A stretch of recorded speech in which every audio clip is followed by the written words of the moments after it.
mga spell o incantation, ay mayroong mga ritual na mga salita o teksto na inuugnay sa mga seremonya o mga medikal na pamamaraan. At ito nga rin ang inaasahan nilang magdadala ng kabutihan sa taong may suot nito. Ito rin ay bahagi ng kanilang spiritual na kultura at paniniwala sa kapangyarihan ng mga salita at sa kabuuan ng paggamit ng mga amulets o mga anting-anting at mga mahiwagang orasyon sa may sinaunang Ehipto ay nagpapakita o sumisimbolo ng kanilang pagtitiwala sa mga spiritual na aspeto ng buhay at sa mga ritual. At ito rin ay bilang isang paraan nila ng proteksyon at pangangalaga sa kalusugan. Sa kabilang banda, ito rin ay bahagi ng kanilang kultura, pinapasa nila ang ganitong uri ng kaalaman sa mga susunod pang mga henerasyon.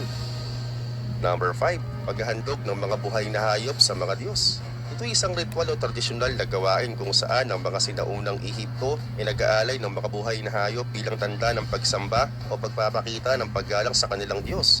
Maaari itong magmukhang nakakatakot para sa mga taong kasalukuyan dahil ito ay nangangahulugan ng pag-aalay ng mga buhay na nilalang bilang bahagi ng religious ceremony. At sa ganitong mga ritual, ang mga hayop ay kadalasang inaalay sa mga Diyos bilang bahagi ng kanilang paniniwala at ito daw ay nakakatulong sa kanilang kaluluwa at magdudulot daw ito ng magandang kapalaran sa kanila.